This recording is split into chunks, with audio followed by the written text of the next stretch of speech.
அனைவருக்கும் வணக்கம். நடுத்தர மக்களின் மனநிலை எப்படி இருக்கு அப்படின்னா, ஒருத்தருக்கு ஜிபேல பணம் அனுப்பிச்சோம்னா, அது போய் சேர்ற வரைக்குமே நமக்கு ஒரு படபடப்பு இருக்கும். அது சேரலன்னா, "ஐய்யய்யோ! பணம் என்ன ஆச்சோ தெரியலையே!" அப்படிங்கிற ஒரு துடிப்பு இருக்கும். அப்படியாப்பட்ட நடுத்தர மக்கள் 5 வருஷமோ, 10 வருஷமோ தாங்கள் சேர்த்து வைத்த தொகையை எடுத்து, ஒரு தங்க நகையா வாங்கி, தன்னுடைய தாய்க்கோ அல்லது தாரத்திற்கோ நகையா செஞ்சு கழுத்தில போட்டிருக்கும்போது, இத போட்டுட்டு வெளில போனா, சடார்ன்னு வந்து அறுத்துக்கிட்டு போறானுங்க. இதுதான் இப்ப இருக்கிற சட்ட ஒழுங்கு.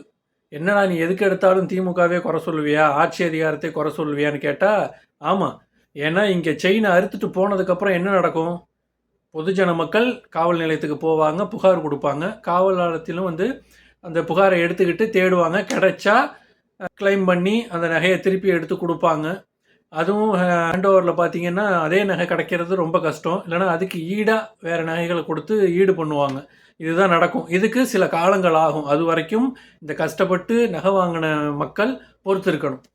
ஆனா, நான் என்ன கேட்கிறேன் அப்படின்னா, ஒரு தவறு நடந்ததுக்கு அப்புறம் இதெல்லாம் செய்யணும் அப்படிங்கிறது சட்டத்தில ஒரு ஒழுங்குமுறை இருக்கு.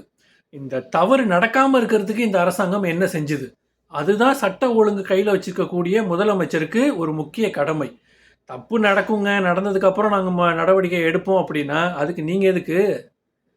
இதெல்லாம் மக்கள் சிந்திச்சு எல்லாரும் சிந்திக்கணும். யாருக்கோ நடக்குது அப்படின்னா, அது செய்தியா மட்டும் இருக்கக்கூடாது. அது தனக்கு நடந்தா எப்படி இருக்கும்? தான் வீட்டு பெண்களுக்கு நடந்தா எப்படி இருக்குங்கிறத உணர்ந்து, வருகின்ற தேர்தல்ல வாக்களிச்சீங்கன்னா, ஒரு நல்ல மாற்றம் இருக்கும்.